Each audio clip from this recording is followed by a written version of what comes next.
हरिओम श्रीराम। मी मानसी वीरा देशपांडे, बालेवाडी केंद्र, पुणे। मला आलेला अनुभव म्हणजे 2010ला माझा मुलगा इंजिनिअरिंग कॉलेजमध्ये शिकत होता आणि कॅम्पस इंटरव्ह्यूमध्ये त्याचं आर्मीमध्ये सिलेक्शन झालं इंजिनिअरिंगच्या फील्डमध्ये।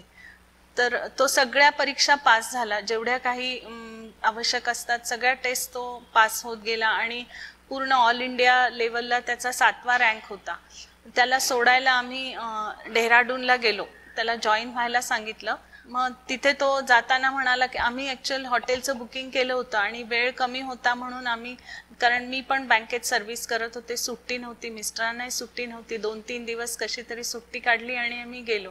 तर प्लेननी जाताना दिल्लीला आणि दिल्लीहून डेहराडून असे गेलो। तो म्हणाला की माझ्या मित्राचं घर आहे आणि त्याचं पण सिलेक्शन झालेलं आहे, तर मित्रांनी आवर्जून सांगितलं होतं की माझ्याचकडे उतरा तुम्ही, दुसरीकडे हॉटेलमध्ये वगैरे थांबू नका। म्हणून मग आम्ही त्याच्या मित्राकडे उतरलो आणि त्याच दिवशी जेवण करून आम्ही ताबडतोब त्याला आर्मी सेंटरला सोडून आलो।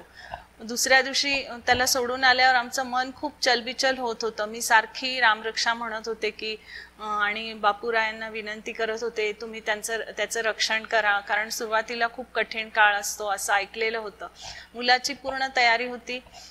मग आम्ही सोडून आल्यावर एक दिवस तिथे डेहराडूनला आजूबाजूला सगळे स्थळं बघितले आणि दुसऱ्या दिवशी जाण्यासाठी पुन्हा वापस येण्यासाठी आम्ही टॅक्सीची चौकशी केली। तर त्यांच्या घरापासून टॅक्सी तेव्हा 2,500-3 हजार असं सांगायला लागले। त्या मुलाचे मित्राचे वडील म्हणाले की तुम्ही एवढे पैसे कशाला हे करता, इथून जायला बस आहे, ती तुम्हाला विमानतळाच्या गेटपाशी सोडते, तुम्ही चालत तिथून जा, कारण विमान आमचं 10 वाजता होतं, तुम्ही इथून घरातनं लवकर निघा म्हणाले। आम्ही 6लाच 6:30ला बस होती, आम्ही निघालो बसनी। तिथे बसनी पोचलो, बसनी फक्त 40 रुपये तिकीट होतं दोघांचं। तिथे पोचलो आणि जिकडे ॲरो होता आणि तिथे लिहिलेलं होतं डेहराडून हवाई अड्डा, तिथे ती पाटी बघून आम्ही चालायला लागलो। आम्ही चालतोय इतके चालतोय, तो काही म्हणजे येईच ना ते विमानतळ।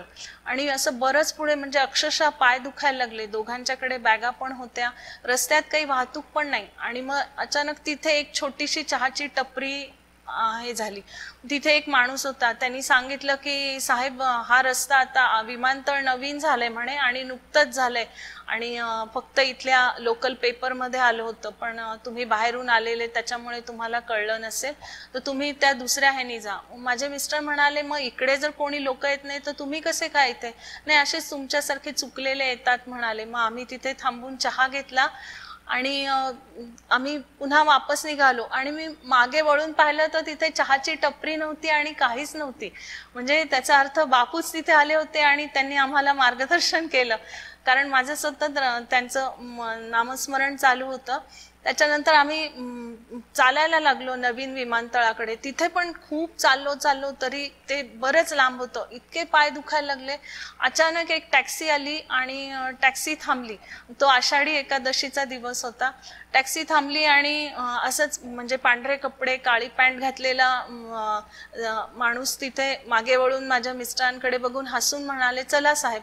आणि आम्ही इतके थकलो होतो, कारण आधी पण आम्ही खूप चाललो होतो आणि नंतरही खूप चालणं झालं होतं, काही केल्या तो हवाई अड्डा येईना, अंतर बरंच होतं। आणि मग आम्ही अगदी भारावल्यासारखे आपोआप त्याच्यात बसले गेलो, आमचं सामान मागे टाकलं आणि त्यांनी आम्हाला नेऊन सोडलं। एक 5 मिनिटातच हवाई अड्डा आला, आम्ही उतरलो आणि उतरल्यावर सामान काढलं, हे केलं आणि टॅक्सी म्हणजे सामान काढून आम्ही असे थोडे सामान घेऊन असे इकडून येऊन बघेपर्यंत टॅक्सी गायब झाली आणि त्या टॅक्सीमध्ये स्वामी समर्थाचा फोटो, उदबत्ती लावलेली आणि 2 जण होते आणि त्यांनी असं मागे वळून एकदा हसून बघितलं।